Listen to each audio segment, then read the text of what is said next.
Защо от гражданска инициатива Справедливост атакуват държавни такси, кои от тях не са справедливи и след като не са справедливи, можем ли пък да не си ги плащаме? На разговор с председателя на Справедливост Иван Груйкин. Добро утро. Добро утро. 4500 такси плащаме в България. Вчера прочетох в вашия сайт. Така ли е? Над 4500. Може би са повече, ако говорим за отделни такси. Може би само държавните такси, всеки може да провери в една правно-информационна система, ако влезе, само държавните такси, режимите на държавни такси са около 100. Но всеки един от тези режими на такси съдържа в себе си понякога десетки или стотици такси. Дайте фрапиращ пример за такса, която е, да знам, да се очудим всички, защо плащаме такава такса. Може би тази, която доби най-широка медийна известност. Непопулярно, нещо непопулярно, кажете, пък после ще говорим за най-широка медийна известност за такса смет. За такса смет, да, или за съдебните такси, или за такса за издаване на лични документи. Такса за ходене по тротуар. Тротуарно право, така наречено, което е също една от таксите, която е в съответната наредба на която и до община. Или да речем такса за издаване на строително разрешение. Или дори такса за издаване на удостоверение за наследници. Всяка една от тези такси, по наше дълбоко убеждение, на базата на преценка, която сме направили не само за София и за други общини, почти всички от тези такси са незаконни. Защо са незаконни? Защото не отговарят на един принцип, който важи е задължителен както за държавните, така и за местните такси, но той освен принцип и конкретен текст в Закона за държавните такси, в Закона за местни данъци и такси, принципа на разходооправданост на таксите. Тоест, всяка една такса трябва да съответства на цената на услугата, която администрацията извършва. Знаем ние за какво плащаме, разбира се, какво работят срещу тези пари. Трябва да има точно така. Едно предварително ценообразуване, което администрацията е направила труда предварително да стори, както един търговец, когато защитава своята цена, има различни ценообразуващи компоненти. 4500 такси, повече от 4500 такси в България. Вие колко оспорвате в съда? Разбира се, нашия ресурс не е неограничен. Ние сме започнали от тези такси. В момента атакуваме в съда тези такси, които са с най-сериозно засягат българските граждани и бизнеса. Вие споменахте няколко от тях. Питахте ме за фрапираща такса. Не много разпространена, може би, но всеки може да си направи сметка доколко тя е справедлива, използвате този термин, категорично и незаконна. 4500 лева за регистрация на аптека. Това е такса, би трябвало да бъде цената на услугата, която администрацията извършва, за да регистрира една аптека. Какво прави срещу тия 4000? Как се регистрира? Вписвате в един регистър, извършва действия, предполагам, съответният чиновник минути или да речем няколко часа, за което се плаща такса 4500 лева. Платени са в такъв случай труда на нашите чиновници. Драстично се разминава изобщо с дефиницията на такса и е очевидно, че голяма част от така наречените такси на практика представляват или скрити данъчни задължения, или някакъв инструмент, чрез който администрацията създава зависимости и манипулира пазара. Конкретни дела, които водите. Атакувате съдебните такси. Платихте ли си такса, между другото, за да ги атакувате? 4% съдебна такса, делото административно. Таксите там са административните дела са в едни по-приемливи размери, едни прости такси, не са пропорционални, няма конкретен интерес. Но 4% такса касае дела с граждански дела, предимно с материален интерес. Ако вие имате спор с някого на базата на договор, който имате, договора да речем за 100 000 лева, ако вие искате да се установи, че договорът е невалиден или че ви се дължат тия 100 000 лева, вие трябва да платите предварително 4% такса. Тоест 4 000 лева трябва да платите предварително такса. Ако загубите делото, тези пари и искате да обжалвате, вие трябва да платите отново такса в половината размер от... За следваща инстанция. За следваща инстанция, точно така. И има и трета инстанция в България за някои от делата. Там отново трябва да се плати такса. Така че, ако вие трябва да водите дело, трябва да се приготвя една много солидна сума, както за адвокат, разбира се, така и за... При адвоката може да има договор, може да има така наречения пазарлък, макар че там има едни тарифи за минималните размери на адвокатските възнаграждения, но таксата е безалтернативна. Която се плаща за вписване и за завеждане на... За самото разглеждане на делото, точно така. Това би трябвало да е цената на услугата, която съдебната администрация извършва. Ако понеже ни е тема от последните няколко дни, ако някой фалшифицира моята лична карта, продаде мое имущество и аз се противопоставя на това нещо, успоря го в съда, да кажем имуществото е за 100 000 лева, трябва да платя да платите 4 000 лева. Вие, точно така. Вие веднъж сте потърпевш от това, че някой е злоупотребил. Отново сте санкциониран по силата на разпоредбата в тарифата. Трябва да платите 4% такса, за да се установи, че вие сте прав. Добре, но много често това е невъзможно. Контрааргумента на това, което вие казвате е, че ако няма пък никакви такси, ако е безплатно, съда до такава степен ще бъде залят от дела, че няма на практика да може да си върши работата и да ни даде възможност ние да се възползваме от правосъдието в България. Думата безплатно може би не е много удачна, защото всъщност ние сме платили скъпо и прескъпо за функционирането на съда. Основното задължение на държавата е осъществяването на правосъдие.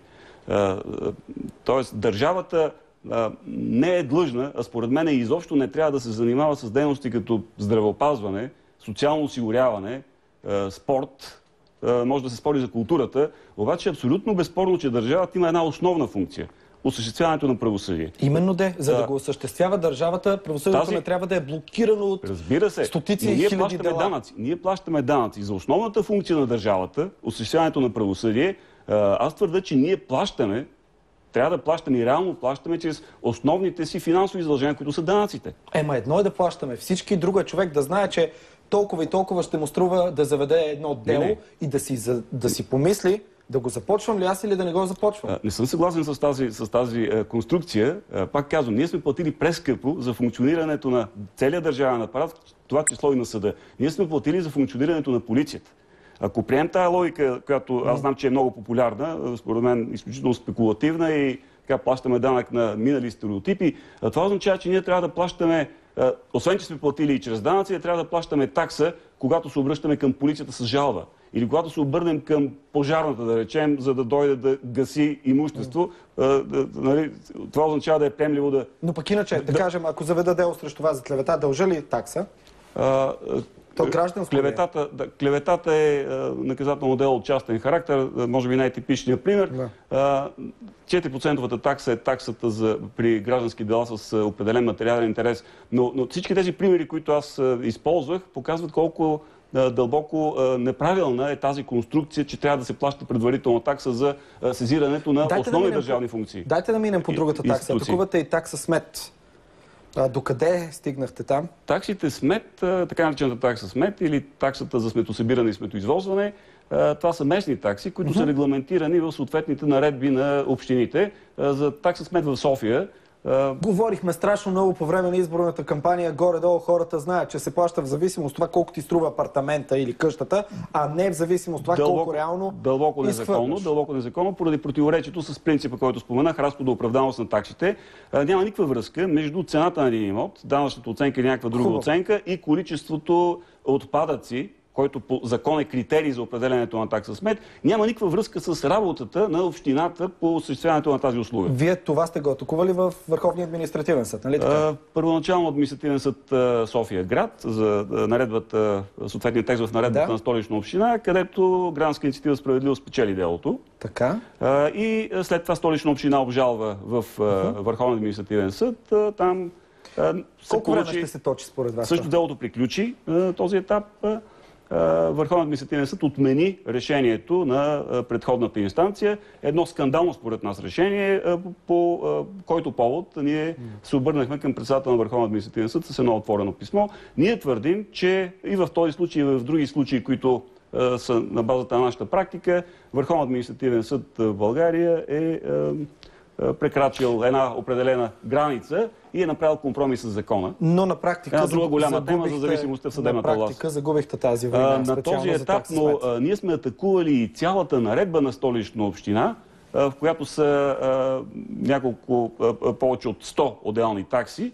Делото предстои юни месец, така че при уважаване на жалбата ни срещу цялата наредба, би трябвало отново да се постави въпроси за такса смет, като не само в София сме атакували такса смет, във Варна спечелихме делото на първа съдебна инстанция, административен съд Варна, в Бургас има дело в най-големите български градове. Вие казвате ли на хората, не дейте да плащате тези такси? Те са незаконни.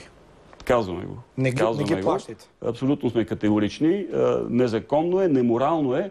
И това е, може би, единственият начин, който остава на гражданите да се противопоставят на произвола на управляващите и на зависимостта в съдебната власт, които не позволяват съда да бъде безпристрастен арбитър. Нямаме друг шанс. Вчера, понеже ми остават няколко минути, бръкнах във вашия сайт и така се запознах с целите ви. Много интересни, според мен. Сред тях, например, те са много.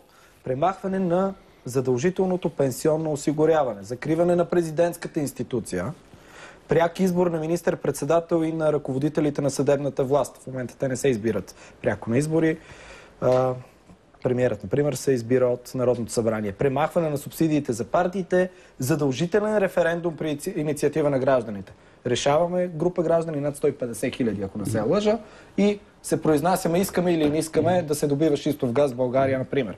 Но дайте да започнем от първото. Как така да се премахне задължителното пенсионно осигуряване?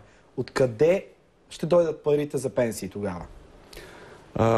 Това е един много сериозен концептуален въпрос, изобщо свързан с философията на държавата, която искаме, философията на обществото, което искаме. Както споменах и преди малко, нашето дълбоко убеждение е, че държавата има три основни функции и три основни направления, в които тя трябва да се занимава. Това е осъществяването на правосъдие, осигуряването на външната безопасност и финансовата система. От тук нататък всичко останало би трябвало да оставено на свободната инициатива на гражданите, в това число и общественото осигуряване. Тоест, всеки сам трябва да направи сметка дали да плаща, колко да плаща, разбира се.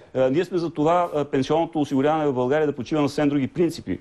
Сегашната на практика социалистическа система, която въвежда един наказателен пенсионен данък, на практика няма осигурителна система, трябва да бъде заменен с съвсем друга система, с лични пенсионни сметки, с капитално натрупващи системи, модели, които всеки функционират. човек да може да Разбира се. Обаче, нали знаете те се наследяват, те дават, всъщност има капитализация, те дават доходи, във всеки момент ти може да ги изтеглиш, твоите наследници могат да ги получат. А в момента какво се получава? Ние с вас плащаме, длъжни сме да плащаме, говори се за криминализиране на неплащането на пенсионните осигуровки и ние не знаем в момента, в който, ако е рекал Господ, ние се пенсионираме, какво ще получаваме. Това е дълбоко неморално, дълбоко незаконно и лично моето мнение е, че гражданите са в правото си да се противопоставят на това нещо. Може ли да се реши, като изобщо се отмени плащането на осигуровки? Нека то да остане на свободната преценка на гражданите. Дали аз ще си внасям тези пари, които ми се удържат сега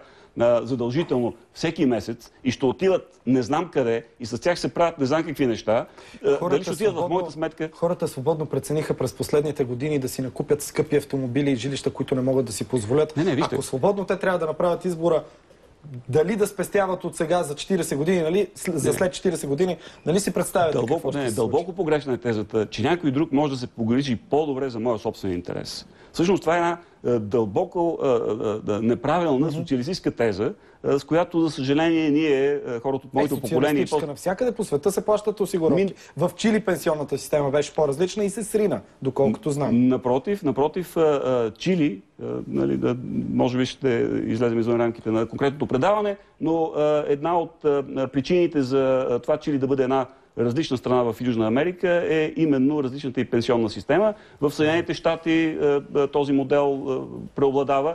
Ако говорим за Европа, наистина аз смятам, че тази система, близка до нашата, която доминира в повечето европейски страни, една от причините за сериозните проблеми, които Европа изпитва в момента. Трябва да прекъсвам този разговор. Беше ми интересно. Успешен ден ви желая. Останете с нас. Здравей, България продължава на здравна тема. За първи път лишени от свобода обучават други лишени от свобода как да се предпазят от СПИН и хепатит.